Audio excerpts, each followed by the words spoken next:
அனைவருக்கும் வணக்கம். சகோதர சகோதரிகளே, முதலாவதாக இறைவாழ்த்து, இறைவணக்கம்.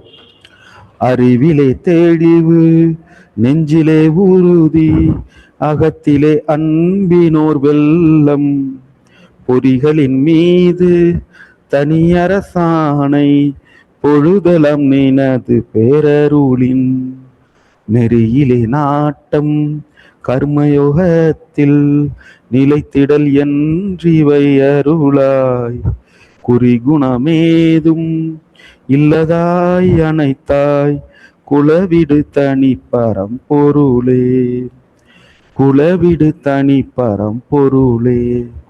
பாரதியார் அவர்கள்.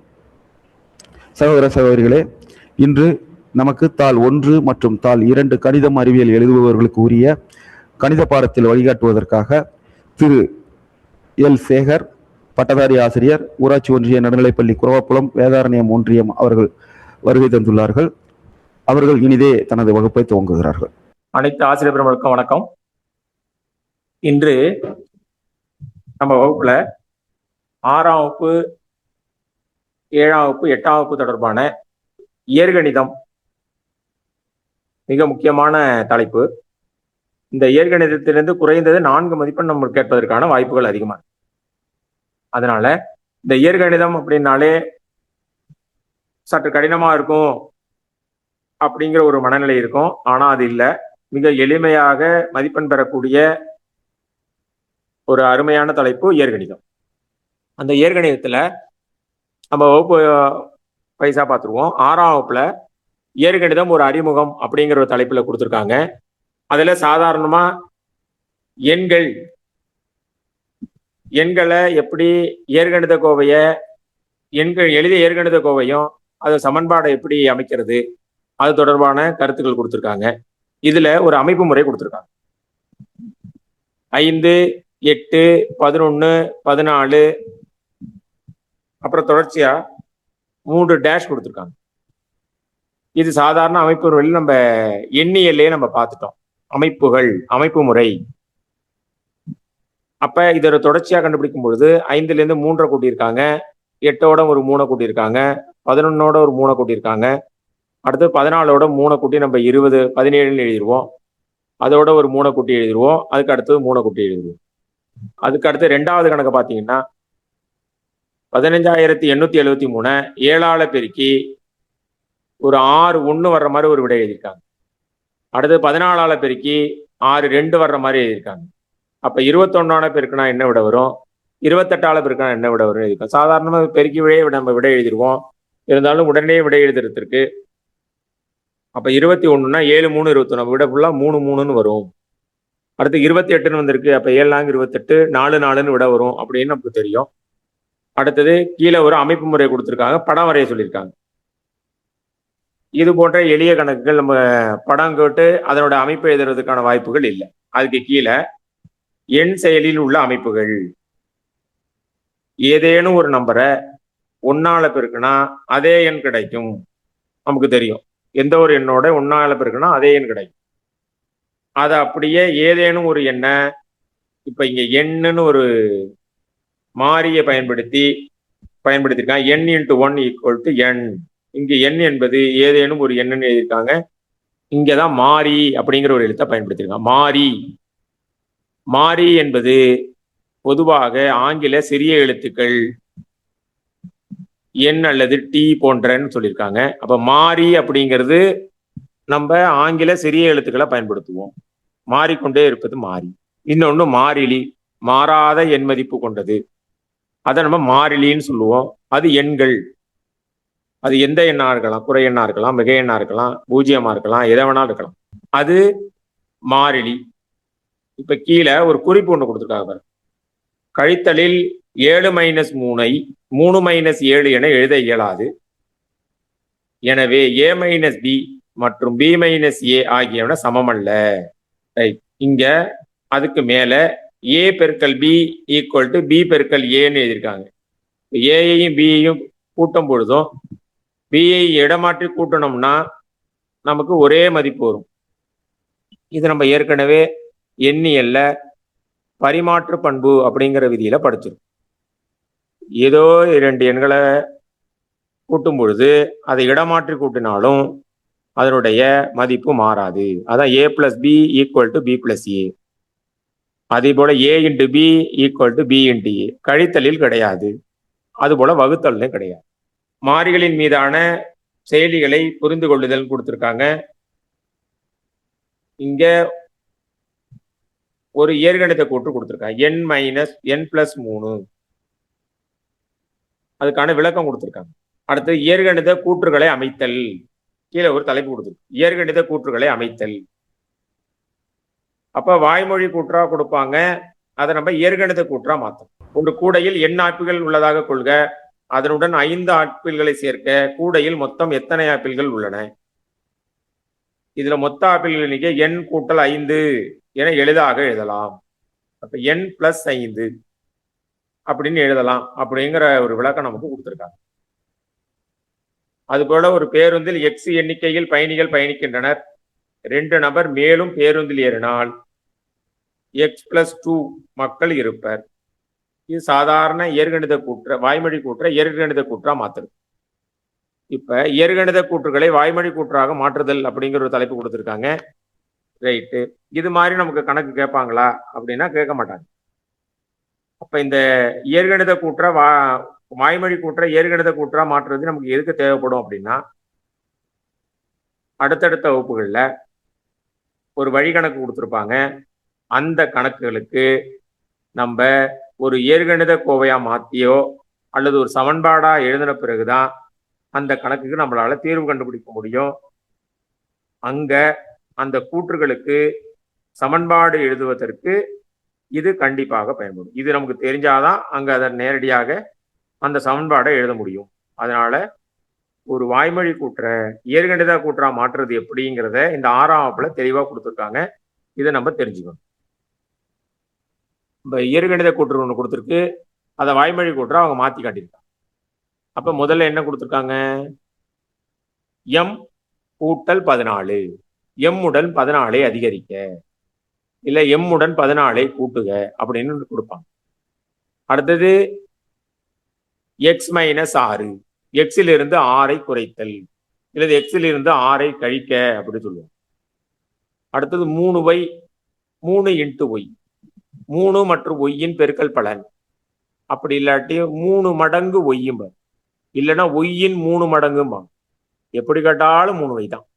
ஒய்யின் 3 மடங்கு, 3 மடங்கு ஒய், 3ஐயும் ஒய்யையும் பெருக்குக அப்படின்னு கொடுத்தாலும் அது 3y தான் குறிக்கும். அடுத்து 5ஐயும் இசட்டையும் வகுத்திருக்காங்க. 5ஐ இசட்டால் வகுக்க. இங்க கொடுத்துருக்க 2p மைனஸ் 5, இந்த 5வது கணக்கு தான் முக்கியமானது. 2p மைனஸ் 5 என்ன எழுதியிருக்காங்க, pயின் 2 மடங்கில் 5 குறைவு. 2p அப்படிங்கிறத pயின் 2 மடங்கு குறைவுங்கிறதுனால மைனஸ் 5 குறைவு, அதனால மைனஸ் 5ன்னு போட்டிருக்காங்க. அடுத்து இயற்கணித கூற்று வாய்மொழி கூற்றை இயற்கணித கூற்றா மாற்ற சொல்லி அதுக்கு கீழே ஒரு எடுத்துக்காட்டு கணக்கு கொடுத்துருக்காங்க. x உடன் 25ஐ அதிகரிக்க. அதிகரிக்கன்னு சொன்னா பிளஸ் போடணும், அதனால x பிளஸ் 21 எழுதியிருக்காங்க. ஏயிலிருந்து 7ஐ நீக்குதல், குறைத்தல், கழித்தல் எல்லாமே மைனஸ் தான். a minus 7. அடுத்தது pயின் இருமடங்கு, pயின் இருமடங்கு, இப்ப 2p, 2 இன்ட்டு பின்னு எழுதுவாங்க, அப்ப 2pன்னு எழுது, 2pன்னு எழுதுங்க. அடுத்து 10ஐ m ஆல் வகுக்க, 10 வகுத்தல் mன்னு எழுதினாலும் சரி, 10 பை mன்னு எழுதினாலும் சரி. கடைசி 7 மற்றும் ஒய்யின் பெருக்கல் பலனை 2ஆல் வகுக்க. 7ஐயும் ஒய்யையும் பெருக்கினா 7y, 2ஆல் வகுத்தனா வகுத்தல் 2 அல்லது பை 2ன்னு போடலாம். அது தொடர்பான இயற்கணித கூற்ற வாய்மொழி கூற்ற இயற்கணித கூற்றா மாற்றுறதுக்கு நமக்கு பயிற்சி இவற்றை மொழிகள் கொடுத்துருக்காங்க. முதல் கணக்கு, எண்ணின் 7 மடங்கிலிருந்து 5ஐ கழிக்க. எண்ணின் 7 மடங்கு, அப்ப 7 எண்ணுன்னு எழுதுவேன், 5ஐ கழிக்க மைனஸ் 5. அடுத்தது x மற்றும் 4ஐ கூட்டுக, x கூட்டல் 4. அடுத்து ஒய்யின் 3 மடங்கை 8ஆல் வகுக்க. ஒய்யின் 3 மடங்குன்னா 3y, இதுதான் முக்கியமானது. ஒய்யின் 3 மடங்கு, ஒய் இன்ட்டு 3, அதாவது 3y 8ஆல் வகுக்க பை 8, 11ஐ எண்ணால் வகுக்க, 11ஐ எம்மால் வகுக்க, 11 வகுத்தல் எம்னு போட்டாலும் சரி, 11 பை எம்னு போட்டாலும் சரி, இது மாதிரி எளிமையான கணக்குகள் கேட்க மாட்டாங்க. இந்த கருத்து நமக்கு அடுத்தடுத்த வகுப்புல இயற்கணித வாய்மொழி கூற்றுகளை இயற்கணித கூற்றா மாத்தி அந்த மாறிக்கு எப்படி நம்ம தீர்வு கண்டுபிடிப்போம் அப்படிங்கிறதுக்கு நமக்கு பயன்படும். அதற்காக அதை நம்ம பயன்படுத்திக்கிட்டோம். அதுக்கு பிறகு பயிற்சி கணக்கு கொடுத்துருக்காங்க. இதை சற்று நம்ம விரைவா பார்த்துருவோம். ஏபிசியிலேருந்து இசட்டு வரை உள்ள எழுத்துக்கள் டேஸை குறிப்பதற்கு பயன்படும். அது மாறின்னு சொல்லிட்டோம். மாறிலி அப்படிங்கிறது எண்கள், அது மாறாத மதிப்பை பெற்றிருக்கிறது. இதையோட கேட்கலாம், மாறாத மாறிலி என்பன எதுவை? கீழ்கண்டவற்றில் மாறிலி என்பது எது? மாறாத மதிப்பை பெற்றிருக்கக்கூடியது, மாறக்கூடிய மதிப்பை பெற்றிருக்கக்கூடியது அப்படின்னு 4 கருத்துக்களை கொடுத்து கூட நம்மளை கேள்வி கேட்கலாம். அப்போ மாறி என்பது ஆங்கில சிறிய எழுத்துக்களால் குறிக்கக்கூடியது, அதன் மதிப்பு மாறிக்கிட்டே இருக்கும். மாறிலி அப்படின்னா மாறாத எண் மதிப்பை பெற்றிருக்கக்கூடியது, அது நம்பர்ஸ் நாம வச்சு. அடுத்தது எஃப்லிருந்து 5ஐ குறைத்தல் F-5ன்னு எழுதிடுவேன். அடுத்தது எஸ்ஐ 5ஆல் வகுத்தல் எஸ் வகுத்தல் 5ன்னு எழுதிடுவேன். தற்போது ஏயின் வயது எண், 7 ஆண்டுகளுக்கு பிறகு 7இன் வயது எண் அப்படின்றதுனால 7 ஆண்டுகளுக்கு பிறகு 7 வயசு கூடியிருக்கும், அதனால n+7ன்னு எழுதுவேன். P-5 என்பது 12 எனில் Pயின் மதிப்பு 17ல் 5 போக 12, அப்ப 17ல் விடை எழுதிருக்கேன். இது போல அடுத்த கணக்குல பாத்துக்கிறோம். அடுத்து இதுல உள்ள புறவய வினாவை பார்க்கிறேன். மாறி என்பதன் பொருள். மாறி என்பதன் பொருள் என்ன? வேறுபட்ட மதிப்பை ஏற்பக்கூடியது. சில மதிப்பு மட்டும் இல்ல, நிலையான மதிப்புன்னா அதுக்கு பேரு மாறிலின்னு சொல்லுவோம். அதனால வேறுபட்ட மதிப்பை ஏற்கக்கூடியதுக்கு பேரு தான் மாறி. இங்க ஒரு W வாரங்களில் உள்ள நாள்களின் எண்ணிக்கை.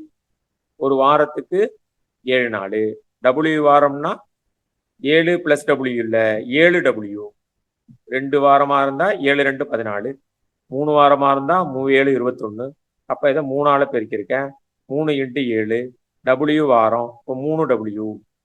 அதனால இது 7Wன்னு பேரு. 7 ஒரு வாரத்துக்கு 7 நாள், அதனால 7W என்பது விடை. பட்டத்தில் எக்ஸின் மதிப்பு கேட்டிருக்காங்க. இது மாதிரி கணக்குகள் நம்ம கேட்பதற்கான வாய்ப்புகள் இருக்கு. அப்போ ஒவ்வொரு எண்களுக்கும் இடையே உள்ள தொடர்பை பார்க்குறேன். 2 4 ஆயிட்டு, 4ஓட 3 கூட்டியிருக்காங்க, 7ஓட 4 கூட்டியிருக்காங்க, அப்ப 11ஓட 5 கூட்டியிருக்காங்க, அப்ப 16ஓட 6 கூட்டணும், விட 22ன்னு வரும். இந்த மாதிரி கணக்குகள் நம்மளுக்கு கண்டிப்பா கேட்பதற்கான வாய்ப்புகள் இருக்கு. அடுத்து y+7 = 20 அப்படின்னா y இருக்கிறதுல என்ன நம்பர் வரும்? 6 வரும். இங்க கொடுத்துருக்காரு. இந்த மாதிரி கடைசி கணக்கு தான் நம்ம அங்க வாய்மொழி கூற்றை இயற்கணித கூற்றாக மாற்றுக. அதற்கான விளக்கம் இதுதான் நமக்கு தேவை.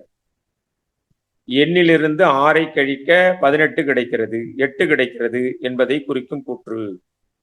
எண்ணிலிருந்து 6ஐ கழிக்க n-6 என்ன கிடைக்குது? 8 கிடைக்குது, ஈக்குவல் டு 8. அப்ப n-6 ஈக்குவல் டு 8. அடுத்த பயிற்சி, இங்க ஒரு கணக்கு கொடுத்துருக்காங்க. இந்த எளிமையான கணக்கில் கேட்பதற்கான வாய்ப்புகள் இல்லை. அப்ப மேல 9ல் 1 போக என்ன, இது மாதிரி கேள்வி எல்லாம் கேட்பதற்கான வாய்ப்புகள் இல்லை. இது தொடர் கணக்குகளா கொடுத்துருக்காங்க.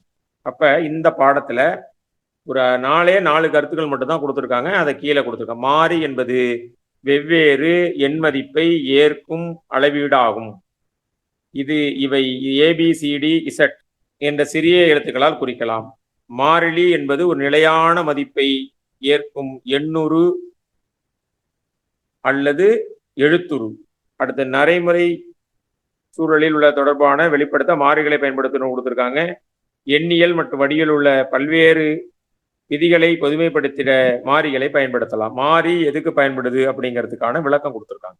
கொடுக்கப்பட்ட இயற்கணித கோவையில் மாறிகளையும் இனங்காணுதல். இது 7ஆம் வகுப்புல இயற்கணிதம். 6ஆம் வகுப்புல ஒரு படம் தான்.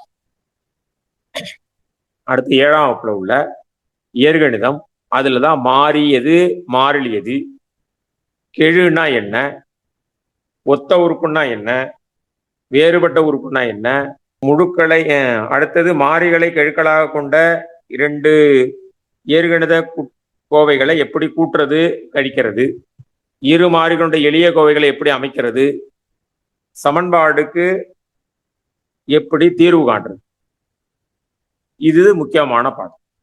அப்ப நம்ம செய்ய வேண்டியது, மாறினா எது? நம்ம ஏற்கனவே 6ஆவதுலயே அறிமுகப்படுத்திட்டாங்க. மாறி அப்படின்னா ஆங்கில சிறிய எழுத்துக்கள் தான் மாறி. மாறிலி அப்படிங்கிறது எது? மாறிலி என்பது நிலையான எண் மதிப்பை பெற்றிருக்கக்கூடியது மாறிலி. அப்ப கீழே மாறி மாறிலிகளை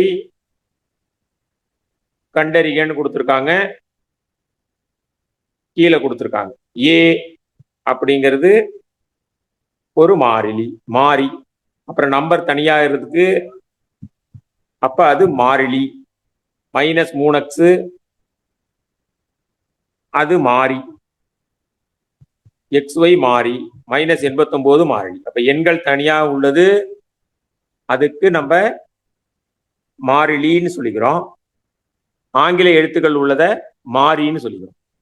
ஏற்கனவே 6ஆவதுல உள்ள வாய்மொழி கூற்று இயற்கணித கூற்றா மாத்துறது, இயற்கணித கூற்ற வாய்மொழி கூற்றா மாத்துறதுக்கான அந்த அட்டவணையை நமக்கு நினைவுபடுத்தியிருக்காங்க. நினைவு கூறுதல் அப்படிங்கிற பகுதியில் தான் கொடுத்துருக்காங்க. எக்ஸை விட 12 அதிகம். அப்ப அதுக்கு விட எப்படி எழுதுவோம் நம்ம? எக்ஸ் கூட்டல் 12. ரெண்டாவது கணக்கு இயற்கணித கோவை கொடுத்திருக்காங்க. m -7, எம்மிலிருந்து 7ஐ குறைத்தல், எம்மிலிருந்து 7ஐ கழிக்க, அப்படி எதுனாலும் சரிதான். அடுத்தது 2p + 1. அப்ப p இன் 2 மடங்குடன் 1ஐ அதிகரித்தல். 2pக்கு எப்படி எழுதணும்? p இன் 2 மடங்கு, அதோட 1 கூட்டுறேன், அதாவது 1ஐ அதிகரித்தல் அல்லது 1ஐ கூட்டுதல், கூட்டுகன்னு எழுதுறேன். அடுத்தது y + z இன் கூடுதலின் 2 மடங்கு, y + z இன் கூடுதலின் 2 மடங்கு. அப்போ y + z 2 மடங்குன்னு சொன்னதுனால அது 2ஆல பெருக்கணும். அப்ப விட 2 × y + z எழுதணும். நினைவு வச்சுக்கிறேன், 2 × y + z எழுதணும். அடுத்தது 2k - 3, k இன் 2 மடங்கிலிருந்து 3ஐ குறைத்தல், k இன் 2 மடங்கிலிருந்து 3ஐ குறைத்தல். அடுத்தது x மற்றும் y இன் பெருக்கலில் இருந்து 5 குறைவு, x மற்றும் y இன் பெருக்கலில் இருந்து 5 குறைவு. அப்ப xy -5. இது நம்ம 6ஆவதுல படிச்ச கணக்க இங்க நினைவுபடுத்திட்டு இப்பதான் அறிமுகம் அப்படிங்கிற ஒரு தலைப்புக்கு வந்திருக்காங்க, 7ஆம் வகுப்புக்கு. அதுலதான் உறுப்புகள் மற்றும் கெழுக்கள். உறுப்புகள் அப்படின்னா ஒரு இயற்கணித கோவையில எத்தனை உறுப்புகள் இருக்கு, அந்த உறுப்புகளை பிரிக்கிறது யாரு? நடுவில் கூட்டல் குறியோ அல்லது கழித்தல் குறியோ இருக்கும், அதை வச்சு நாம வச்சுக்கிறோம். அப்ப ஒவ்வொரு கணக்குலையும் எத்தனை உறுப்புகள் இருக்கு அப்படிங்கிறத நம்ம தெளிவா அந்த கணக்குகளை பார்க்கும்போது நமக்கு தெரியும். இப்ப கீழே ஒரு குறிப்பு ஒண்ணு கொடுத்திருக்காங்க. ஒரு இயற்கணித கோவையில் 1, 2 அல்லது அதற்கு மேற்பட்ட உறுப்புகள் இருக்கலாம். ஒரு உறுப்பு மட்டும் உள்ள கோவை ஓருறுப்பு கோவை என்றும், 2 உறுப்புகள் உள்ள கோவை ஈருறுப்பு கோவை என்றும், 3 உறுப்புகள் உள்ள கோவை மூவுறுப்பு கோவை என்று அழைக்கப்படுகிறது. 1 அல்லது அதற்கு மேற்பட்ட உறுப்புகள் கொண்ட கோவை பல்லுறுப்பு கோவை எனப்படும். உதாரணம் 2x எனும் கோவை ஓருறுப்பு கோவை, 2x + 3y என்பது ஈருறுப்பு கோவை, 2x + 3y + 4z என்பது மூவுறுப்பு கோவையாகும். இவை அனைத்தும் பல்லுறுப்பு கோவைகளே. அப்ப ஒரு உறுப்பு இருந்தாலும் சிறப்பா சொல்லணும்னா அது ஓருறுப்பு கோவை, அதை பொதுவாக சொன்னா அதுக்கு பேர் பல்லுறுப்பு கோவை சொல்லுவோம். ஒரு உறுப்பு இருந்தா ஒரு ஓருறுப்பு கோவை, 2 இருந்தா ஈருறுப்பு கோவை, 3 இருந்தா மூன்றுறுப்பு கோவை, 1 அல்லது மேற்பட்ட உறுப்புகள் கொண்ட கோவைக்கு பேர் பல்லுறுப்பு கோவை பேர். இப்ப இங்க ஒரு செயல்பாடு கொடுத்துருக்கோம். மாறிலிகள் இதை கொடுத்துட்டு ரெண்டையும் ஜாயின் பண்ணி ஒரு பல்லுறுப்பு கோவையை உருவாக்க சொல்லியிருக்காங்க. ரைட், அதுக்கு கீழே இவற்றை மொழிகள் கொடுத்துருக்காங்க. இயற்கணித கோவைகள் உருவாக்க சொல்லியிருக்காங்க. 3 உறுப்பு கொடுத்துருக்காங்க முத கணக்குல. 7x, 2y, -5x. இதை பயன்படுத்தி 4 இயற்கணித கோவைகள் உருவாக்கியிருக்காங்க. இதுல 2 உறுப்பை வச்சு ஒரு கூட்டி போட்டிருக்காங்க. அடுத்தது 2 உறுப்பை வச்சு கழிச்சு போட்டிருக்காங்க. மறுபடியும் 2 உறுப்பை எழுதி கழிச்சு போட்டிருக்காங்க. கடைசியில் 3 உறுப்பையும் சேர்த்து வச்சிருக்காங்க. அப்ப கடைசி அந்த இயற்கணித கோவையில 3 உறுப்புகள் இருக்கு. யாரா இருக்கா? 7x 2y minus 5x. அப்ப இதுல 3 உறுப்பு இருக்கு. அப்ப ஒரு இயற்கணித கோவை அப்படின்னு சொன்னா அதுல எத்தனை உறுப்பு இருக்குன்னு கண்டுபிடிக்கிறதுக்கு இந்த கீழே உள்ள எடுத்துக்காட்டு கணக்குகளை பார்த்தா நான் உங்களுக்கு சற்று எளிமையாக புரியும். 12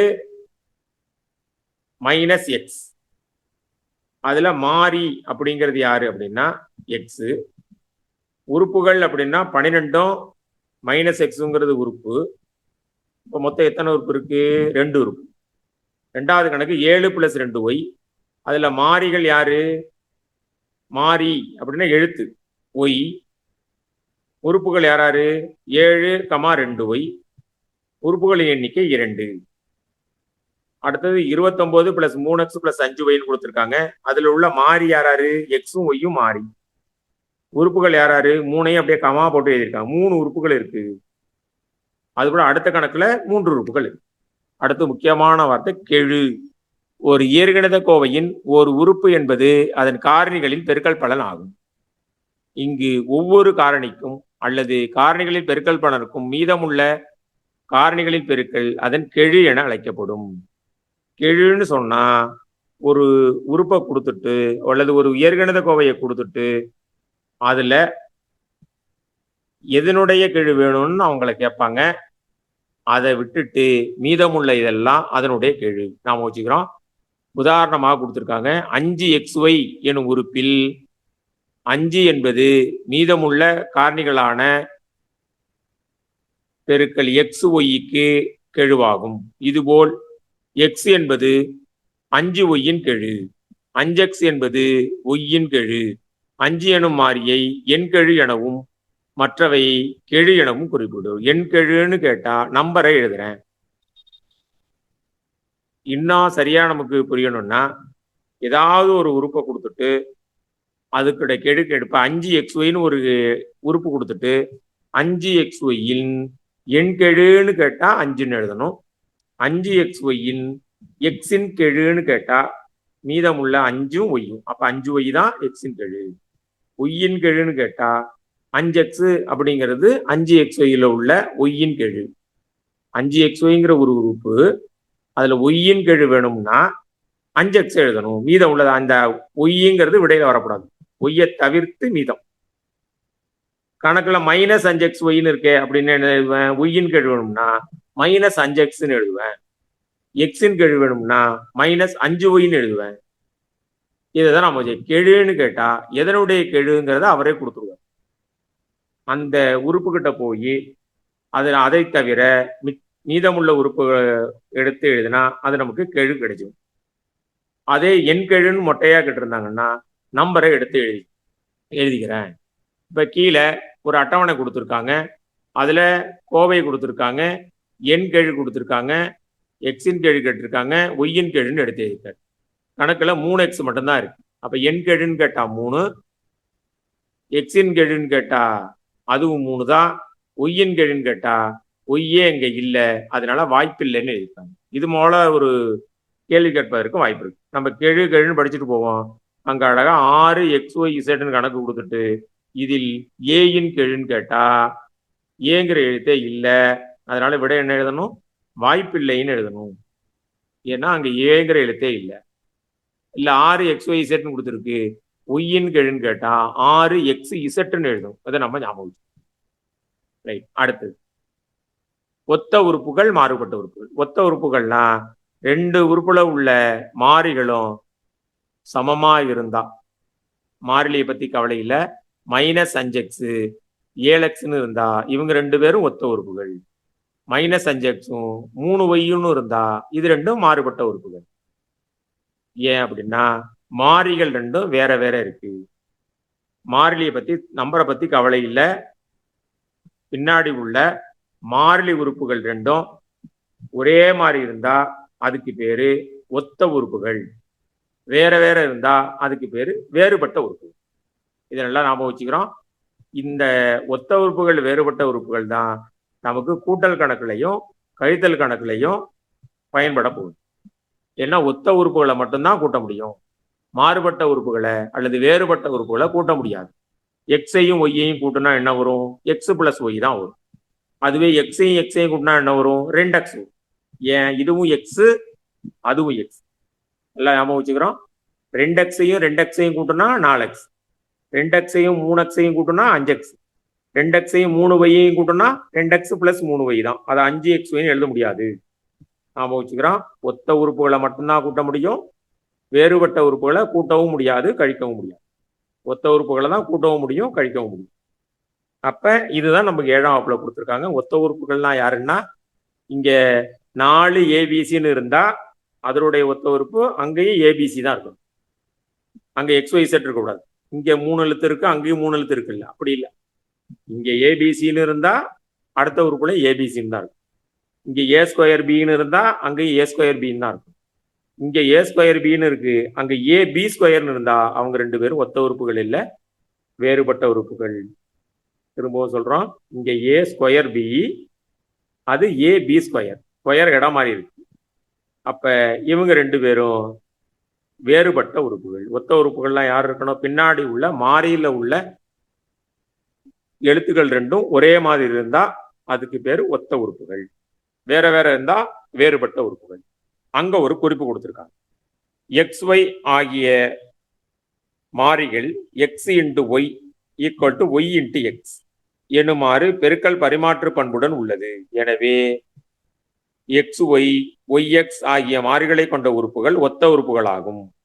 மேலும் உறுப்புகளானது கூட்டல் பரிமாற்று பண்பையும், அதாவது x plus y equal to y plus எக்ஸையும் கொண்டுள்ளது. அப்ப ஏபின்னு கொடுத்துருப்பாங்க, இன்னொரு இடத்துல பிஏன்னு கொடுத்துருப்பாரு நம்மளை குழப்பறதுக்காக. அப்ப 2 ஏபி, அங்க 3 பிஏன்னு கொடுப்பாரு. இது ஏபி, அது பிஏ, ரெண்டும் ஒண்ணுதான். ஆனா ஏ ஸ்கொயர் பி ஏபி ஸ்கொயர்னு கொடுத்துருந்தா அது ஒத்த உறுப்புகள் இல்லை. இதைதான் நம்ம நினைவு நல்லா வச்சுக்கிறோம். ஏபி பிஏ சரி, இது ஏ ஸ்கொயர் பின்னா என்ன? ஏ இன்டு ஏ ஸ்கொயர், அது பி. அங்க என்ன இருக்குது? ஏ B square, a into B into B. அப்ப ரெண்டுமே கண்டிப்பா ஒத்த உறுப்புகள் இல்லை, வேறுபட்ட உறுப்புகள். அப்ப அடுக்கு இருக்கும் பொழுது எது தலையில அடுக்கு இருக்கோ அதுதான் ஒத்த உறுப்புகள். ஏபி ஸ்கொயர், அங்க பி ஸ்கொயர் ஏன்னு இருந்தா சரி. நல்லா மறுபடியும் சொல்றேன், இங்க ஏ பி ஸ்கொயர், அங்க பி ஸ்கொயர் ஏ. இடம் மாறி இருக்க, ஸ்கொயர் மாறல, அப்படியே பி ஸ்கொயர் முன்னாடி வந்துட்டு ஏ பின்னாடி. இது போலையும் நம்மளை குழப்புவாங்க. அதனால எந்த உறுப்பின் எந்த எழுத்தினுடைய அடுக்குல ஸ்கொயர் இருக்கு, கியூப் இருக்கு, அது போல அடுத்த உறுப்புல எந்த எழுத்தினுடைய அடுக்குல ஸ்கொயர் இருக்கு, கியூப் இருக்குன்னு பார்த்து ஒத்த உறுப்பு வேறுபட்ட உறுப்பு கண்டுபிடிக்க கத்துக்கணும். அடுத்து இயற்கணித கோவையின் மதிப்பு. இது மாதிரி ஒரு கணக்கு நம்மள கேட்கும். இங்க ஏற்கனவே இந்த ரோஸ் கலர்ல பிட்மஸ், இதை நம்ம எப்பயுமே மறக்கக்கூடாது. அவர் இது மாதிரி கணக்கு கொடுத்துட்டு அழகா குழப்பி விட்டுருவாங்க. அப்ப நம்ம விடை எழுதும்போது எப்ப விடை எழுதினாலும் ஒரு கணக்கு, கூட்டல் கணக்கு, கழித்தல், பெருக்கல், வகுத்தல்லாம் கலந்து வந்துட்டா நம்ம முதல்ல தேட வேண்டிய ரூல் பிட்மஸ் விதி. இதை மறக்கவே கூடாது.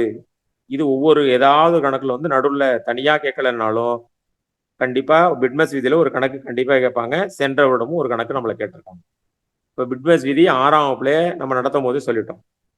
பிட்மஸ், B for bracket, I for indices, அடுக்கு கொடுத்துருப்பாங்க. அப்புறம் வகுத்தல் பார்க்கணும், அடுத்தது பெருக்கல் பார்க்கணும், அடுத்தது கூட்டல் பார்க்கணும், அடுத்தது கழித்தல் பார்க்கணும்.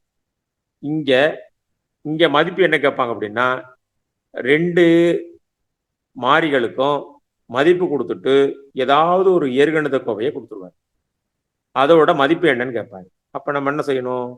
அந்த எழுத்துக்கு பதிலா அவங்க கொடுத்த எண் மதிப்பை பிரதியிட்டு பெருக்கியோ கூட்டியோ கழிச்சோ வகுத்தோ அவங்க என்ன சொல்றாங்களோ அது போல விடையை கண்டுபிடிக்கிறது. இங்க எடுத்துக்காட்டு கணக்குல ஒரு 4 கீழே ஒரு 3 கணக்கு போட்டு காட்டியிருக்காங்க. 4x + 7y, எக்ஸுக்கு விடை என்ன 3, ஒய்க்கு விடை என்ன 2. அப்படியே பிரதிக்கிட்டு இருக்காங்க, பாக்குறேன். 4 × 3 கூட்டல் 7 × 2. 4ஐயும் 3ஐயும் பெருக்கின 12, 7ஐ 2ஐயும் பெருக்கின 14, 2ஐயும் கூட்டினா 26. அடுத்தது 3x + 2y - 5. 3க்கு பக்கத்துல x இருக்க இடத்துல 3, அதனால பிராக்கெட்ல போட்டிருக்கேன்.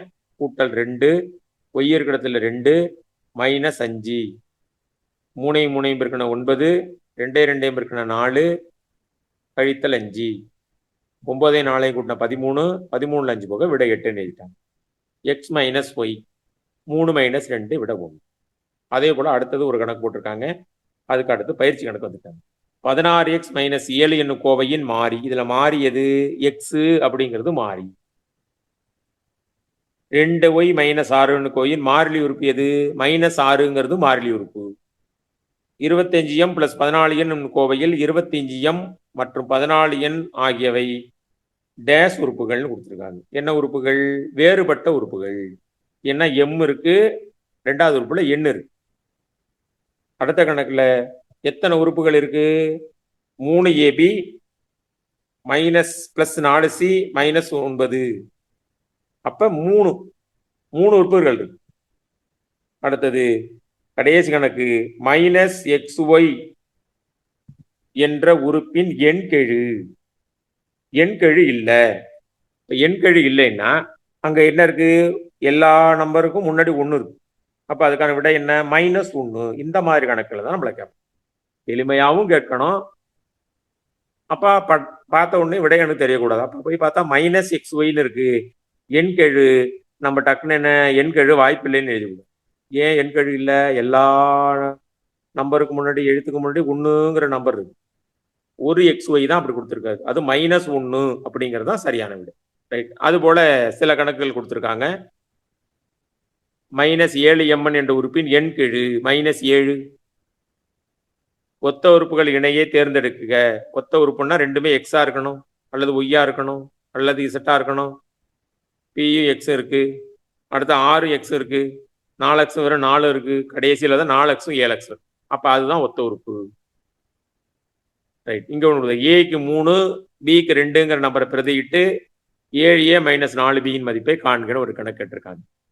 அதுக்கு அடுத்தது எற்கணித கூவையின் கூட்டல் மற்றும் கழித்தல். கூட்டல் கணக்கு. இப்ப உறுப்புகளை கூட்டுகன்னு கொடுத்துருக்காங்க. 3p 14p.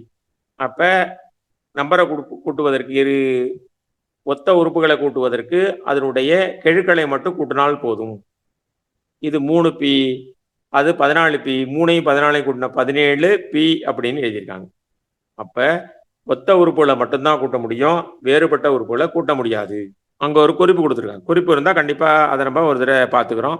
4y என்பதை கழிப்பது என்பது -4y கூட்டுவதாகும். அதே போல -11x கழிப்பது என்பது 11x கூட்டுவதாகும். அப்ப கழிக்கன்னு சொன்னாலே இரண்டாவது உறுப்பினுடைய கூட்டல் நேர்மாறு எழுதி கூட்டுவது அப்படின்னு நமக்கு தெரியும். அப்ப 11pqல இருந்து 7pqவை கழிக்க அவர் என்ன எழுதிக்காரு? 11pq கூட்டல் -7pq விட 4pqன்னு எழுதியிருக்காங்க. அடுத்து ஏயிலிருந்து -a கழிக்க விட என்ன வந்திருக்கு? 2a. இந்த கணக்கு தாங்க நம்மள கேட்பாங்க. சுலபமான கணக்கு. நம்ம ஆனா டக்குன்னு என்ன எழுதிடுவோம்? விடைய 0ன்னு போட்டுருவோம்.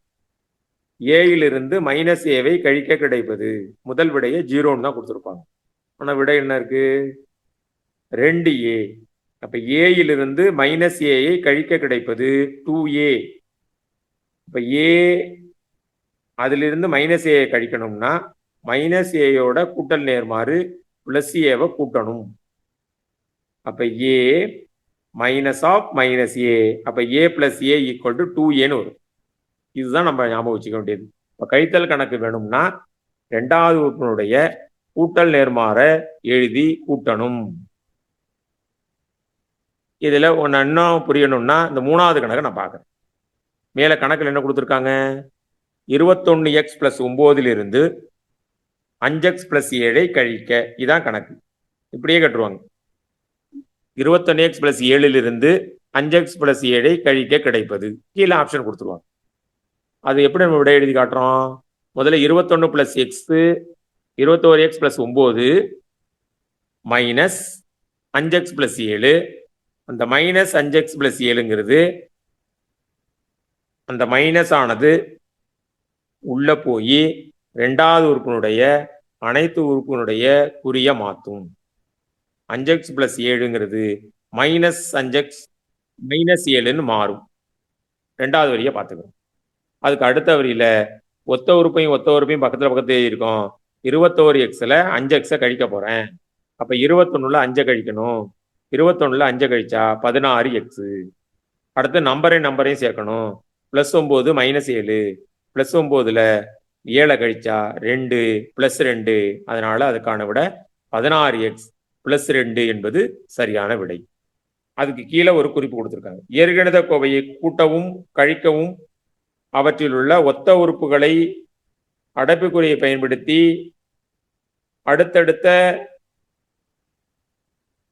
கிடைவரிசையாக எழுதலாம் அல்லது ஒன்றன் கீழ் ஒன்றாக செங்குத்து வரிசையில் எழுதலாம். கழிக்கிறதுக்கு எப்படி வேணாலும் எழுதலாம். ஒன்றுகில ஒன்று எழுதியும் கழிக்கலாம். அப்படி இல்லைன்னா முதல் உறுப்பு அப்படியே எழுதிட்டு ரெண்டாவது உறுப்புடைய குறியெல்லாம் மாற்றி கழிச்சு காட்டலாம் அப்படிங்கிறதான குறிப்பு எழுதியிருக்காங்க. அவங்க சொன்ன குறிப்புக்கான விளக்கம் இதுதான். அப்போ 2 உறுப்பு கொடுத்துருக்காங்க. அதை கழிக்க சொன்னால் இடது கை பக்கம் உள்ளது கிடைமட்டமாக எழுதியிருக்காங்க. முதல் உறுப்பு அப்படியே எழுதியிருக்காரு. ரெண்டாவது உறுப்புக்கு முன்னாடி மைனஸ் போட்டு பிராக்கெட்டுக்குள்ளே போய் எல்லா குறியையும் மாற்றிருக்காங்க. அதன் பிறகு விடை எழுதியிருக்கு. மாற்று முறையும் சொன்னது முதல் உறுப்பை மேலே எழுதியிருக்காங்க, ரெண்டாவது உறுப்பை கீழே எழுதியிருக்காங்க, ரெண்டாவது உறுப்பினுடைய குறியெல்லாம் மாற்றிருக்காங்க. கணக்கை பார்த்தா புரியும். முதல் கணக்கு கூட்டல், ரெண்டாவது கணக்கு கழித்தல். கூட்டல் கணக்கில் அப்படியே எழுதியிருக்காங்க. ரெண்டாவது கணக்கை பாருங்க, மாற்றுமுறை கழித்தல்ல ரெண்டாவது உறுப்பினுடைய குறியெல்லாம் கீழே பிராக்கெட்டில் மாற்றி போட்டிருக்காருங்க. பிளஸ் 2x மைனஸ் 5y தான் கழிக்க சொல்லியிருக்காரு. அவர் குறியை மாற்றிருக்காங்க பாருங்க. பிளஸ் 5y இன்னும் மைனஸ் 2xன்னு மாற்றிருக்காங்க. 2 குறி ஒன்றா இருந்தால் கூட்டி போடணும், குறி 2 மாறி இருந்தால் கழிச்சு போடணும். அதனால 3yயும் 5yயும் சேர்த்து 8y, 4xல 2x போக பிளஸ் 2x போட்டுரு. அப்போ இந்த கூட்டல் கணக்கு கழித்தல் கணக்கில் ஒரு கணக்கு கேட்பதற்கான வாய்ப்புகள் இருக்கு. ரைட். அடுத்து வழி கணக்கு கொடுத்துருக்காங்க. அடுத்து பயிற்சி கொடுத்துட்டாங்க. மைனஸ் 7p பிளஸ் 2b இன் கூடுதல். 2 கூட்ட சொல்லியிருக்காங்க. நிதானமாக கூட்டுறோம். மைனஸில் 7b பிளஸில் 2b, குறி 2 ஒன்றா இருந்தால் கூட்டணும், மாறுபட்டு இருந்தால் கழிக்கணும். குறி 2 மாறுபட்டு இருக்கு, அதனால விட மைனஸ் 5b. மைனஸ் 3mலிருந்து 5m கழிக்க கிடைப்பது. மைனஸ் 3mலிருந்து 5m கழிக்க கிடைப்பது. இது மாதிரி கணக்கில் தாங்க சுலபமாக இருக்கும். இது மாதிரி கணக்கில் தான் நம்மளை கேட்பாங்க. மைனஸ் 3mலிருந்து 5m கழிச்சா என்ன கிடைக்கும்? மைனஸ் 3m அப்படியே இருக்கும். 5mன்னு சொன்னோம், மைனஸ் 5m எழுதுவேன். விடையில மைனஸ் 8mன்னு எழுதுவேன். மைனஸ் 37xyz கூட்டல் நேர்மாறு. கூட்டல் நேர்மாறுனா முன்னாடி உள்ள குறிய மட்டும் மாத்திக்கிறேன். அப்படியே மைனஸ்ல கொடுத்ததுனால பிளஸ் 37xyzன்னு எழுதிக்கிறேன். இது போல கூட்டல் கணக்கு கொடுத்துருக்காங்க, கழித்தல் கணக்கு கொடுத்துருக்காங்க. கீழே கூட்டல் கொடுத்துருக்கு, இங்க ஒரு கணக்கு கொடுத்துருக்காங்க. ஏயிலிருந்து மைனஸ் ஏவை கழிக்க கிடைப்பது. நம்ம ஏற்கனவே எடுத்துக்காட்டு கணக்குலையே படிச்சு பார்த்துட்டோம். ஏயிலிருந்து மைனஸ் ஏவை கழிச்சா நமக்கு கிடைப்பது பிளஸ் 2a. இந்த கணக்கை நல்லா நிலையில் வச்சுக்கிறோம். ஏன்னா பார்த்த உடனே நம்ம போடவே மாட்டோம், 0ன்னு போட்டு விடுவோம். ஏயில ஏ போக 0 தானே, இதெல்லாம் ஒரு கணக்கான்னு கேட்டு போயிடும். அதனால அந்த மாதிரி கணக்கில் தான் நாம வச்சுக்கிறோம். இதே கணக்கு மைனஸ் ஏயிலிருந்து ஏஐ கழிக்க கிடைப்பது பாரு. அப்ப அதுக்கு விட மைனஸ் 2a நாம வச்சுக்கிறோம். ஏயிலிருந்து மைனஸ் ஏவை கழிக்க கிடைப்பது பிளஸ் 2a அல்லது 2a. அதே கணக்கு மைனஸ் ஏயிலிருந்து ஏஐ கழிக்க கிடைப்பது மைனஸ் 2a. ஏன்னா பிளஸ் 2aவும் இருக்கும், 0வும் இருக்கும், மைனஸ் 2aவும் இருக்கும், வேற ஏதாச்சும் ஒரு விடை இருக்கும், a ஸ்கொயர் இருக்கும். கழிச்சு ஏஐயும் பெருக்கி a ஸ்கொயர் போட்டுருவோம். அதில் 0ன்னு போட்டுருவோம். 2a 4 விட இருக்கும். நம்ம டக்குனு எதை எழுதுறோம்? 2a தானே படிச்சோன்னு எழுதிருவோம். கணக்கு நல்லா படிச்சுட்டு ஏயிலேருந்து மைனஸ் ஏவை கழிச்சிருக்காங்களா, மைனஸ் ஏவிலேருந்து ஏவை கழிச்சிருக்காங்க. ஏயிலேருந்து மைனஸ் ஏவை கழிச்சா 2a, மைனஸ் ஏவிலிருந்து ஏவை கழிச்சா மைனஸ் 2a. அடுத்தது சமன்பாடுகள். இங்க ஒரு இவற்றை மூலம் சமன்பாடு உருவாக்குக அப்படின்னு ஒரு கணக்கு கொடுத்துருக்காங்க. ஓர் எண்ணின் மூன்றில் ஒரு பங்குடன் 6 கூட்ட கிடைப்பது 10. இதுக்கு சமன்பாடு எழுதணும். ஒரு எண்ணின் 3ல் ஒரு பங்கு. 3ல் ஒரு பங்கு அப்படின்னா 1/3. எந்த எண்ணுன்னு தெரியல. அப்ப எப்பயுமே தெரியாததுக்கு நம்ம எக்ஸ்ன்னு வச்சுப்பேன். 3ல் ஒரு பங்குனா 1/3 எக்ஸ் அல்லது x/3. ஒரு எண்ணில் 3ல் ஒரு பங்கு x/3. 6 கூட்ட கிடைப்பது +6 கிடைப்பது 10 ஈக்குவல் டு 10. எக்ஸின் 5 மடங்குடன் 3 கூட்ட கிடைப்பது 28. எக்ஸின் 5 மடங்குன்னா 5x. யாரை கூட்டணும்? 3 கூட்டணும். +3 கிடைப்பது 28 ஈக்குவல் டு 28. இது போல சமன்பாடுகள் அமைக்க நம்ம கத்துக்கணும். சமன்பாடு அமைத்தால்தான் அந்த சமன்பாட்டிலிருந்து விடைகள் நம்ம கண்டுபிடிக்க முடியும். ஒரு கோவையை மற்றொரு கோவையை சமப்படுத்துவதை சமன்பாடுன்னு சொல்லுவோம். a = 5 எனில் 2a + 5 மதிப்பு ஏற்கடத்தில் 5 போட்டா 2 5 10, அதோட 5 கூட்டின 15. மாறி z-இன் 2 மடங்கு மற்றும் 4 மடங்கின் கூடுதல். z-இன் x-இன் 2 மடங்குன்னா 2x, 4 மடங்குன்னா 4x, அப்ப விட 6x. அதுக்கு கீழே தீர்க்க x = 5 = 8ன்னு கொடுத்துருக்காங்க. இது போல கணக்குகள் நம்ம கண்டிப்பா சுலபமா கேட்க மாட்டாங்க. ஏன்னா கீழே தான் விட நமக்கு 4 ஆப்ஷன் கொடுத்துருப்பாங்க. இது போல விட கொடுத்துருந்தா நம்ம போட்டு பார்த்து விடை எழுதலாம், அல்லது கீழே உள்ள விடைய அந்த எக்ஸ் இருக்க இடத்துல பிரதியிட்டா நமக்கு சமன்பாடு சமமா வருதா அப்படிங்கிறத கண்டுபிடிச்சே நம்மளால சுலபமா விட கண்டுபிடிக்க முடியும். கண்டிப்பா x + 5 = 8 மதிப்புன்னு கேட்க மாட்டாங்க. இன்னும் சிக்கலான கணக்குகள் தான் கேட்பாங்க.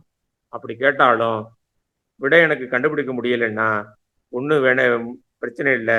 கீழே உள்ள 4 விடையிலிருந்து ஒவ்வொரு விடையா எடுத்து அப்படியே மனசால அந்த எக்ஸ் இருக்க இடத்துல பிரதியிட்டோம்னா சமன்பாடு நிறைவு செய்யுதா, 2 பக்கம் விட சமமா வந்துட்டா அப்படின்னு கண்டுபிடிச்சிட்டாலே நம்ம விடைய சுலபமா கண்டுபிடிச்சிடலாம். x + 5 = 8.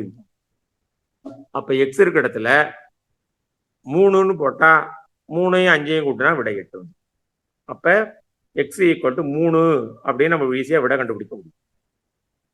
p - 3 = 7. அப்ப p இருக்க இடத்துல 10ன்னு போட்டோம்னா 10ல் 3 போக 7. இல்லை இதுக்கு விட நான் கண்டுபிடிக்கணும்னா p அப்படிங்கிற இடத்தை ஈக்குவல்ட்டுக்கு முன்னாடியே வச்சுக்கிட்டு அந்த 3ங்கிற மாறிய ஈக்குவல்ட்டை தாண்டி அந்த பக்கம் அனுப்புனா கழிச்சுக்கிட்டு இருக்க 3 அந்த பக்கம் போனா கூட்டும். இப்போ 7 3 10ன்னு விட வந்துடும். அப்ப பெருக்கிட்டு இருக்க 2x = 30. அப்ப எக்ஸுக்கு விட சுலபமான கணக்கு 2 15 30. நமக்கு எக்ஸுக்கு 15ன்னு விட ஈஸியா கண்டுபிடிக்க முடியும். m/6 = 30. யார 6ஆல வகுத்தா விட 30 5 வரும். 30 6ஆல வகுத்தா 5 வரும். அப்ப m = 30ன்னு விட கண்டுபிடிச்சிடும். இப்ப இது மாதிரி ஒரு கணக்கு கொடுத்துட்டாங்க. 7x + 10 = 80ன்னு கொடுத்துருக்காங்க. அப்ப இதுக்கு விட கண்டுபிடிக்கிறதுக்கு கீழே கண்டிப்பா 4 விட கொடுத்துருப்பாங்க. அந்த 4 விடையில நம்ம பார்த்தாலே விட சுலபமா கண்டுபிடிக்க முடியும். இல்லை நான் விட கண்டுபிடிக்க போறேன் அப்படின்னா முதல்ல 10 கூட்டிக்கிட்டு இருக்க 10 ஈக்குவல்ட்டுக்கு அந்த போனா கழிக்கும். அப்ப 80ல் 10 போனா 70. 7x = 70ன்னா எக்ஸ் என்பது 10 என்று சுலபமா கண்டுபிடிக்க முடியும். இங்க ஒரு கணக்கு கொடுத்துருக்காங்க. பொது வடிவம் 3 6 9 12 என்ற எண் அமைப்பின் பொது வடிவம்னு கேட்டிருக்காங்க. இது மாதிரி ஒரு கணக்கு சென்ற முறை கேட்டிருக்காங்க. அப்ப இந்த 2 கணக்கு உள்ள ஒவ்வொரு நம்பருக்குள்ள தொடர்பு கண்டுபிடிக்கணும். அங்க என்ன கொடுத்துருக்கு? 3 6 9 12. இது யாரு? 3ன் மடங்குகள். 3ன் மடங்குன்னு சொன்னா 3 எண். 3x இந்த எக்ஸ் இங்க எண் வச்சு எழுதியிருக்காங்க. அதுல 3 எண் என்பதுதான் சரியான விடை. அடுத்து 2 பக்கமே சமன்பாடு கொடுத்துருக்காங்க. 3x + 5 = x + 9 என்பதின் தீர்வு. அப்ப 2 பக்கமும் உள்ள விட 2ம் சமமா வரணும். அப்படின்னா 2ங்கிறத எடுத்து நான் பிரதிக்கிட்டாலே விட சரியாகும். இப்படியே நான் ஈஸியா சுலபமா கண்டுபிடிச்சிருவேன். இதுக்கு என்னால விட கண்டுபிடிக்க சிரமமா இருக்கேன்னு வருத்தப்பட வேண்டியதில்லை. இந்த 2ங்கிற நம்பரை இந்த 3க்கு பக்கத்துல போட்டா 2 6 6 5 11. அதே 2 ஈக்குவல்ட்டு அந்த போட்டா அங்கேயும் 11. 2 பக்கம் 11 வந்துட்டு அதனால 2 என்பதுதான் விடைன்னு ஈஸியா கண்டுபிடிச்சிடலாம். அப்ப இது மாதிரி தீர்வு கணக்குகளுக்கு விட கண்டுபிடிக்கணும் ரொம்ப கஷ்டமான கணக்காக இருக்கேன்னு நம்ம வருத்தப்பட வேண்டியதில்லை. கீழே உள்ள விடையையே அப்படியே கொண்டு போய் கணக்கில் பிரதியிட்டு விடை கண்டுபிடிச்சிக்கலாம். அதுக்கு அடுத்தது இயற்கணிதம் 7ஆம் வகுப்புல உள்ள இயற்கணிதம் தான் மறுபடியும் கொடுத்துருக்காங்க. இது மிகவும் சுலபமானது. அடுக்குக்குறி விதிகள். எண்களை அடுக்குக்குறியில எப்படி எழுதுறது, அதோட விதிகள் என்ன, அடுக்கு வடிவ எண்ணின் 1ஆம் விளக்கத்தை எப்படி கண்டுபிடிக்கிறது, இயற்கணித கோவையின் படி எப்படி கண்டுபிடி பவர் கேட்பாங்க. இப்ப அடுக்குகள், அடுக்கு நமக்கு தெரியும். நமக்கு ஏற்கனவே வர்க்க எண்கள் படிச்சிருக்கோம். X into x, x square, a into ஏன்னா ஏ ஸ்கொயர். ஒரு எண்ணை 2 தடவை இருக்குன்னா அடுக்குல 2 போட்டுருவேன். 3 தடவை இருக்குன்னா அடுக்குல 3 போடுவேன். 4 தடவை இருக்குன்னா அடுக்குல 4 போடுவேன். M into M into M into M, 4 வாட்டி எம் பெருக்கனா எம்மின் அடுக்கு 4ன்னு எழுதுவேன். அப்ப ஏ into a into a into ஏ எண் தடவைன்னு கொடுத்தாங்களாம், அதோட விட ஏயின் அடுக்கு எண்ணுன்னு எழுதுவேன். அப்ப கீழே உள்ள அந்த நம்பருக்கு பேரு அடிமானம்னு, மேல உள்ள நம்பருக்கு பேரு அடுக்குன்னு, பவர்னு நம்ம சொல்றோம். ரைட். அப்ப ஒரு எண்ணோட அடுக்கு வடிவத்தை எப்படி எழுதுறது? இங்க பிட்மேஸ் வச்சு ஒரு கணக்கு போட்டு காட்டியிருக்காங்க. இங்க ஒரு இவற்றை மொழிகள் ஒரு கணக்கு எழுதியிருக்காங்க. 216 விரிவாக்க வடிவம் அவரே கொடுத்துட்டாரு. 6 இன்ட்டு 6 இன்ட்டு 6. அடுக்கு வடிவம் 6 அடுக்கு 3. அதோட அடிமானம் 6, அடுக்கு 3. 144 கொடுத்துருக்காங்க. அடுக்கு வடிவம் எழுதிட்டாங்க 12 ஸ்கொயர். அப்ப அதோட விரிவாக்கம் என்ன? 12 இன்ட்டு 12. அடிமானம் 12, அடுக்கு 2. அடுத்து விரிவாக்க வடிவம் கொடுத்துருக்காங்க -5 இன்ட்டு -5. அப்ப அந்த நம்பர் என்னவா இருக்கும்? 25. அடுக்கு வடிவம் -5 பிராக்கெட்ல போடுறேன், அடுக்கு 2ன்னு எழுதுவேன். அடிமானம் -5, அடுக்கு 2. அதுக்கு அடுத்தது எம்மின் அடுக்கு 5ன்னு கொடுத்துருக்காங்க. விரிவாக்க வடிவம் M into M into M into M. அதனுடைய அப்ப எண்ணும் எம்மின் அடுக்கு 5 தான். அடிமானம் எம், அடுக்கு 5. அடுத்து 343 கொடுத்துருக்காங்க. அடிமானம் 7, அடுக்கு 3. அப்ப விரிவாக்க வடிவம் 7 இன்ட்டு 7 இன்ட்டு 7, அடுக்கு வடிவம் 7 அடுக்கு 3. அப்புறம் 15,625 கொடுத்துருக்காங்க. அவங்களே விரிவாக்க வடிவம் கொடுத்துட்டாங்க. 25 இன்ட்டு 25 இன்ட்டு 25. அப்ப அடுக்கு வடிவம் எதுனா 25 அடுக்கு 3, அடிமானம் 25, அடுக்கு 3. இப்ப 729 அடுக்கு வடிவில் எழுதுக. இது மாதிரி ஒரு கணக்கோட நம்மளை கேட்கலாம். ஒரு நம்பரை கொடுத்துட்டு எதனுடைய அடுக்கு வடிவம் இது அப்படின்னு சொன்னா கீழே கண்டிப்பா விடை எடுக்க பொழுது, அப்ப 723 3ஆல வகுத்தா சைட்ல அவங்க அப்படியே தானாவத்தல் போட்டு காட்டிருக்காங்க. இது ரொம்ப முக்கியம். காரணிப்படுத்துதல், பகா காரணிப்படுத்துதல். 3ஆல வகுத்தாங்க 243, அதை 3ஆல வகுத்தாங்க 81, அதை 3ஆல வகுத்தாங்க 27, அதை 3ஆல வகுத்தாங்க 9, அதை 3ஆல வகுத்தாங்க 3, அதை 3ஆல வகுத்தாங்க விட 1. அப்ப எத்தனை 3 வந்திருக்கு? 6 3 வந்திருக்கு. அப்ப விட 3 அடுக்கு 6. இத 9 அடுக்கு 3ன்னு எழுதலாம். அப்படிங்கிறதுனால பகா காரணிப்படுத்தினா 3 அடுக்கு 6, 9 அடுக்கா எழுதனா 9 அடுக்கு 3ன்னு எழுதலாம். அதுக்கு அடுத்தது கீழே 1000 அடிமானம் 10ன்னு கொடுத்துட்டாங்க. அதனால 1000த்தை 10ஆல வகுத்து 10 இன்ட்டு 10 இன்ட்டு 10ன்னு எழுதியிருக்காங்க. 512 நம்பர் கொடுத்துட்டு அடிமானம் 2 வச்சு எழுதினாங்க. 2ஆல வகுத்தாங்க 2 அடுக்கு 9ன்னு விட வந்திருக்கு. 243க்கு அடிமானம் 3ன்னு கொடுத்துருக்காங்க. அதில் 3ஆல வகுத்தா 5 முறை வந்திருக்கு. 3 அடுக்கு 5ன்னு எழுதியிருக்காங்க. இங்க குறிப்புல ஒரு குறிப்பு கொடுத்துருக்காங்க. இது ரொம்ப முக்கியமானது. -1 whole power n equal to -1, -1 whole power n equal to +1. அப்ப 2 விதமான விட நமக்கு கிடைக்கும். அப்ப -1 அடுக்கு எத்தனை வாட்டி பெருக்கினேன்? 5 முறை பெருக்கியிருந்தா -1 வரும். 8 முறை பெருக்கிருந்தா +1 வரும். 10 முறை பெருக்கிருந்தா +1 வரும். 15 முறை பெருக்கிருந்தா -1 வரும். அப்ப என்ன அர்த்தம்? அப்ப -1 அடுக்கு எண்ணுன்னு கொடுத்துட்டு எண் ஒரு ஒற்றை எண்ணுன்னு கொடுத்திருந்தா விட -1, எண் ஒரு இரட்டை எண்ணு கொடுத்திருந்தா விட +1. அப்ப நம்ம கணக்கு -1 அடுக்கு 100ன் மதிப்பு அப்படின்னு கேட்டா +1 எழுதணும். -1 அடுக்கு 101 அப்படின்னு கொடுத்திருந்தா விட -1 எழுதணும். அதுக்கான குறிப்பு தான் கொடுத்துருக்காங்க. அடுத்தது விரித்து எழுதுகன்னு கொடுத்துருக்காங்க.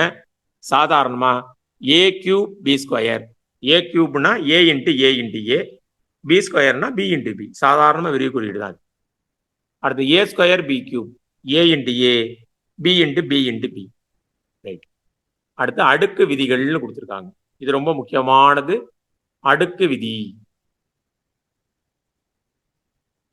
இங்க அடுக்கு வடிவ எண்ணின் பெருக்கல் 2√3 2√2 பெருக்க சொல்லியிருக்காங்க. மதிப்பை காண்க சொல்லிட்டு 2√3 2 × 2 × 2 2√2 2 × 2 எழுதியிருக்காங்க. பெருக்கும் பொழுது விடையில போய் பார்த்தா 2√5 எழுதியிருக்காங்க. அது எப்படி வந்தது? 3 2 கூட்டுனா வந்ததுன்னு சொல்லி அதற்கான ஒரு விதியை கண்டுபிடிச்சிருக்காரு. அப்ப 2√3 2√2 பெருக்குனா விட 2√5. எப்படி வந்துச்சு? அடிமான 2 ஒன்னா இருக்கு. அப்ப அடுக்க 2 மட்டும் நான் கூட்டிக்கிறேன். ஏன்னா இதை 3 தடவை பெருக்கணும், அதை 2 முறை பெருக்கணும், மொத்தம் 5 முறை பெருக்கணும். அதனால விட 2√5.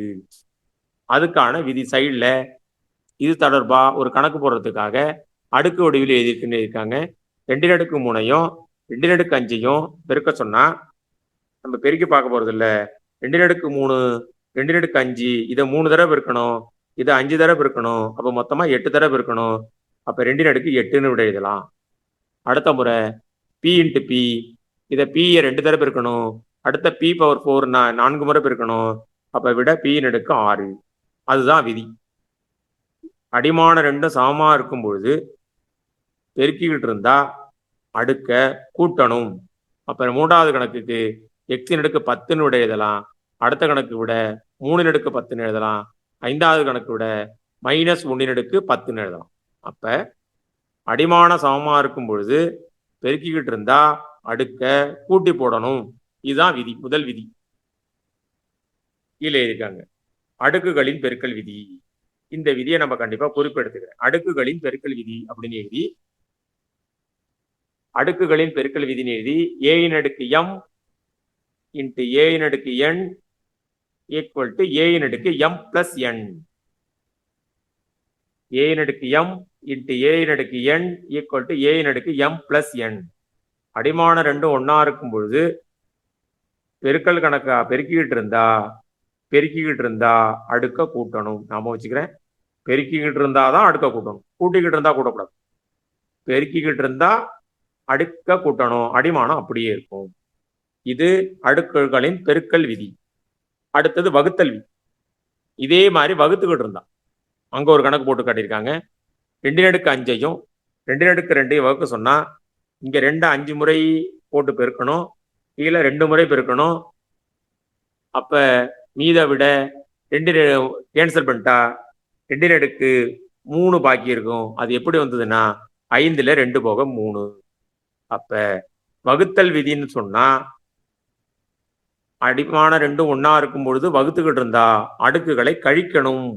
இங்கே எழுதியிருக்காங்க, இந்த கொடுத்துருக்காங்க. அடுக்குகளின் வகுத்தல் விதி a/m by a/n equal to a/m - n. இதை 2வது விதி எழுதிக்கிறேன். முதல்ல அடுக்குகளின் பெருக்கல் விதி எழுதிட்டேன். அடுத்தது அடுக்குகளின் வகுத்தல் விதி. இது கண்டிப்பா நம்மள 1 மார்க்ல இதை பயன்படுத்தி போடுற மாதிரி 8வது வரைக்கும் நமக்கு கணக்கு கொடுத்துருக்காங்க. கண்டிப்பா ஒரு கேள்வி நம்மளை திரும்ப திரும்ப கேட்டுக்கிட்டே இருக்காங்க. ஏதாவது ஒரு அடுக்கு விதியை பயன்படுத்த போறேன். 1 மார்க். இந்த இயற்கணிதத்துல 4 மதிப்பெண், குறைந்தபட்சம் 4 மதிப்பெண். அதனால இந்த அடுக்கு சம்பந்தமா 1 மதிப்பெண் கம்பல்சரி கேட்பாங்க. அப்ப இதை நல்லா நம்ம தெரிஞ்சு வச்சுக்கிறேன். அடுக்குகளின் வகுத்தல் விதி a/m by a/n அல்லது a/m வகுத்தல் a/n இருந்தா a/m - n. அடுக்குகளை கழிக்கணும். இது தொடர்பா கணக்குகள் கொடுத்துருக்காங்க. வகுத்துக்கிட்டு இருக்கு, அடிமானம் 2 ஒன்னா இருக்கு. அப்ப 23/3 எழுதிடுவேன். அடுத்த கணக்குக்கு 11/3 எழுதிடுவேன். 3ஆம் கணக்குக்கு -5/1 எழுதிடுவேன். 4வது கணக்கு 7/0 எழுதுவேன். அப்ப 7/0 இருந்தா விட 1. அதுவே ஒரு விதி. a/0 அப்படின்னு இருந்தா விட 1. இதை 3வது a/0 எதனுடைய அடுக்கு 0வா இருந்தாலும் விட 1. நம்ம குழப்பறதுக்காக 100ன் அடுக்கு 0வின் மதிப்பினோட கேட்கலாம். சுலபமான கணக்கு தான், இருந்தாலும் தெரிஞ்சுக்கிறாங்களா, சுலபமா கேட்கணும் அப்படிங்கிறத 100ன் அடுக்கு 0 முதல் ஆப்ஷன் 100ன்னு தான் இருக்கும், ரெண்டாவது ஆப்ஷன் 0ன்னு இருக்கும், மூணாவது ஆப்ஷன்ல தான் 1ன்னு இருக்கும். இப்போ 100ன் அடுக்கு 0க்கு விட 1. அப்ப எதன் அடுக்கு 0வா இருந்தாலும் விட 1, ஏயின் அடுக்கு 0வா இருந்தாலும் 1 தான், 100ன் அடுக்கு 0வா இருந்தாலும் 1 தான், எக்ஸின் அடுக்கு 0வா இருந்தாலும் விட 1 தான், 500ன் அடுக்கு 0வா இருந்தாலும் விட 1. இப்போ என்ன நம்பர் இருந்தாலும் அடுக்கு 0வா இருந்தா விட 1 அப்படிங்கிறத ஞாபகத்தில் வச்சு. அடுத்தது அடுக்கின் அடுக்கு விதி. இது போல கணக்கு கொடுப்பாங்க. 2ன் அடுக்கு 2 அதுக்கு ஹோல் பவர் 5. அப்ப 2ன் அடுக்கு 2 5 முறை பெருக்கணும். அப்ப விட என்ன வந்திருக்கு? 2ன் அடுக்கு 2 இன்ட்டு 2ன் அடுக்கு 2 இன்ட்டு 2ன் அடுக்கு 2 இன்ட்டு 2ன் அடுக்கு 2 இன்ட்டு 2ன் அடுக்கு 2. இப்ப விட 2ன் அடுக்கு 10. எப்படி கிடைச்சது? அந்த 2ஐயும் 5ஐயும் பெருக்கினதுனால கிடைச்சது. அப்ப அடுக்கு விதி என்ன சொல்லுது? இந்த அடுக்குகளின் அடுக்கு விதி a power m whole power n equal to a power m into n, a power m whole power n equal to a power m into n. அப்ப இந்த அடுக்கு விதியை 4ஆவது எழுதிக்கிறோம். முதல் விதி பெருக்கல் விதி, ரெண்டாவது விதி வகுத்தல் விதி, மூணாவது விதி அடுக்கானது 0வா இருந்தா ஏயின் அடுக்கு 0 ஈக்குவல் டு 1, அது மதிப்பாவே எழுதுகிறேன். இது 4 அடுக்குகளின் அடுக்கு விதி. ஏயின் அடுக்கு m பிராக்கெட் போட்டிருக்காங்க, அது ஹோல் பவர் n விட ஏயின் அடுக்கு m இன்ட்டு n, அடுக்கு 2ஐயும் பெருக்கி போடணும். இது 4வது விதியா அடுக்குகளின் அடுக்கு விதி. அதுக்கு தகுந்தமா கணக்கு கொடுத்துருக்காங்க. 3 ஸ்கொயர் ஹோல் கியூப், அப்ப அதுக்கு விட 3ன் அடுக்கு 6 நேரடியாக எழுது. -5 அடுக்கு 6, 20 அடுக்கு 12, 10 அடுக்கு 15. அப்ப இந்த விதிகளை பயன்படுத்தி நம்ம சுலபமா விட கண்டுபிடிக்க முடியும். அடுத்தது ஒரே அடுக்கு மற்றும் வெவ்வேறு அடிமானம். வெவ்வேறு அடிமானம் கொடுத்திருந்தா எப்படி விட கண்டுபிடிக்கிறது? அதுக்கு ஒரு விதி கொடுத்திருக்காங்க. இங்க விதி எழுதியிருக்காங்க, ஏயின் அடுக்கு m இன்டு பியின் அடுக்கு m. முத விதி என்ன எழுதணும்? பெருக்கல் விதி.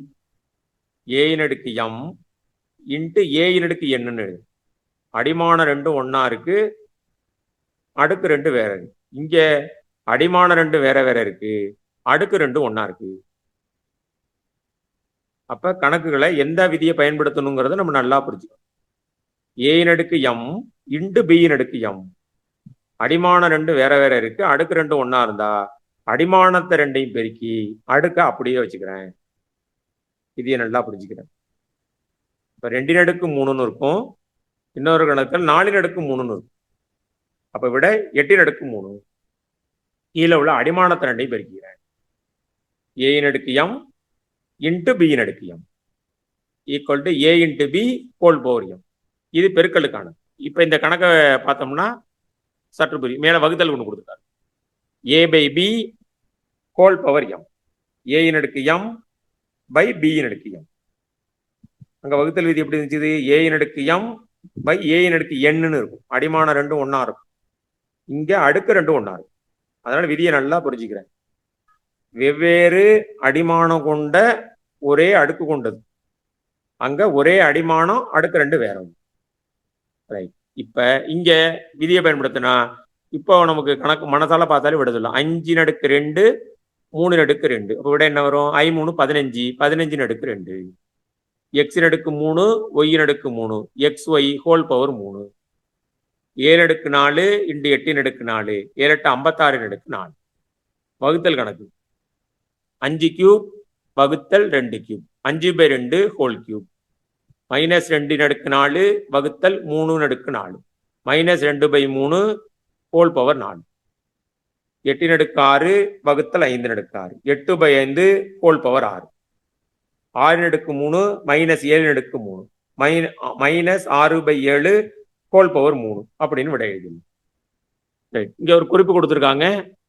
32,043 ஸ்கொயரை விரிவுபடுத்தினால் அனைத்து 10 இலக்கங்களும் ஒரு முறை மற்றும் இடம்பெறுகிறது. அதாவது 32,043 ஸ்கொயர் ஈக்குவல் டு எல்லா இலக்கமும் வந்திருக்கு. 1 0 2 6 7 5 3 8 4 9 அனைத்து 10 இலக்கங்களும் ஒரு முறை மட்டும் வந்திருக்கு. இதை நம்ம குறிப்பு மனதில் நாம வச்சுப்போம். இதுல இதனோட நம்ம வினாக்கள் கேட்கலாம்.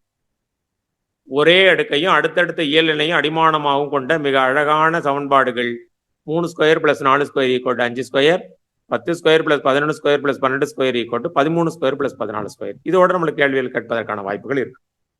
10 square plus 11 square plus 12 square equal to கீழே 13 ஸ்கொயர் பிளஸ் 14 ஸ்கொயர்னு கொடுக்கலாம், 15 ஸ்கொயர் பிளஸ் 16 ஸ்கொயர்னு கொடுக்கலாம், இல்ல 12 ஸ்கொயர் பிளஸ் 13 ஸ்கொயர். இது நம்ம ஞாபகம் வச்சுக்கலாம். இல்லைன்னா நம்ம அங்க போய் கணக்கை போட்டு கூட்டி பார்த்து ஒவ்வொரு கணக்குக்கும் விடை எழுதி கண்டுபிடிக்கணும், நேரம் விரயமாகும். ரைட். அடுத்து பொறுத்து கேட்டிருக்காங்க. அது தொடர்பான இந்த கணக்குல உள்ள பயிற்சி கொடுத்துருக்காங்க. 14/9 என்ற அடுக்கு எண்ணை டேஸ் என வாசிக்க வேண்டும். 14/9 எழுதியிருப்போம். விரிவுபடுத்த P × P × P Q × Qன்னு எழுதியிருப்போம். அடிமான 12 அடுக்கு 7 கொடுத்துருக்காங்க. 4வது கணக்கை பாருங்க. 14 × 21 ஹோல் பவர் 0வின் மதிப்பு விட கண்ணை மூடிக்கிட்டு விட 1ன்னு எழுதலாம். ஏன்னா பிராக்கெட் உள்ள என்ன வேணாலும் இருக்கட்டும், அடுக்கு 0வா இருந்தா விட 1. அதுபோல் சரியா தவறா கேட்டிருக்காங்க, மதிப்பு கேட்டிருக்காங்க, அடுக்கு வடிவம் கேட்டிருக்காங்க, விதியை பயன்படுத்தி சுருக்கு கேட்டிருக்காங்க. ரைட். அதுக்கு அடுத்தது அடுக்கு எண்ணில் உள்ள 1ஆம் இலக்கம். இது மிக மிக மிக மிக முக்கியமானது.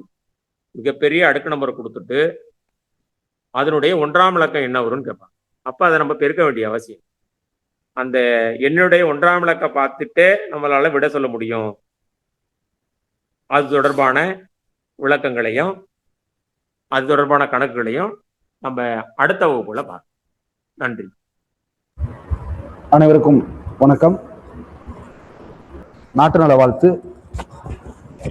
வாழிய செந்தமிழ் வாழ்க நற்றமிழர், வாழிய பாரத மணி திருநாடு.